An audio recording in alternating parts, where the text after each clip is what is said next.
Don't you dare feel sorry for Usha Vance. She is not a damsel in distress. She didn't get caught up and become a victim of her husband's political aspirations.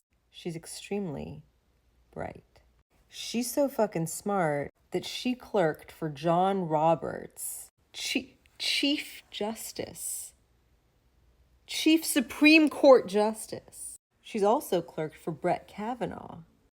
And I think that some people don't know what it means to clerk for a judge. She does the legal research. She writes the fucking opinions. She's no fucking dummy.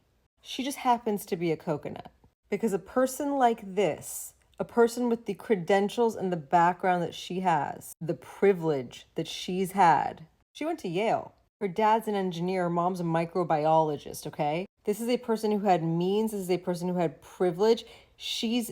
She intentionally attached herself to a guy like J.D. Vance. You may not know people like her in real life, but I do. They will milk their ethnic parts when it suits them. When there's an election or a re-election and they need to get on a certain palm card. Suddenly, one person who acts like they're straight up white 24/7 doesn't talk to a single person of color 4 years out of every term. Suddenly, they're part of the Asian Bar Association, the Caribbean Bar Association, the Black Bar Association. They're going to church on Sundays and feeding people. And then as soon as that election's over, ew, gross, the pores. I only hang out with white people. Never seen again at those bar association events. Never seen again posting about those events. Not for another 4 years. Never seen at that church again. It's calculated. It's real fucking calculated. So she got to exactly where she wanted to be. And perhaps it wasn't part of her plan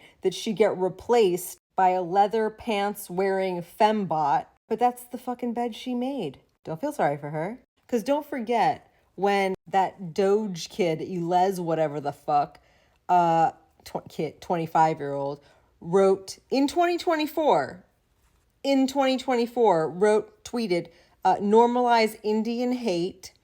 You could not pay me to marry outside of my ethnicity. I was racist before it was cool.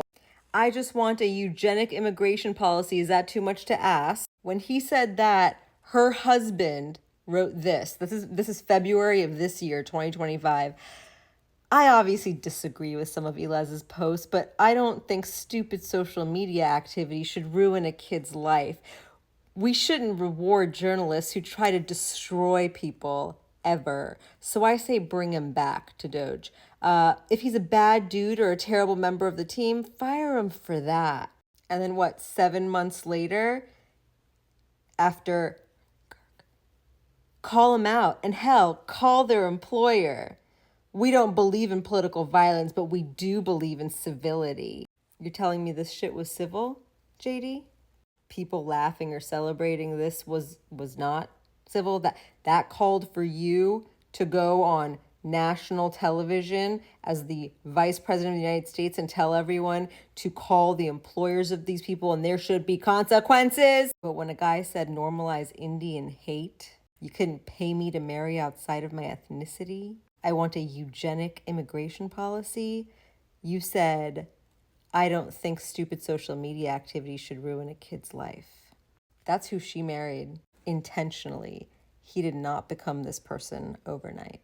And I can guarantee you, behind closed doors, she shares the same feelings. Because the people I know who were just like her say the same shit.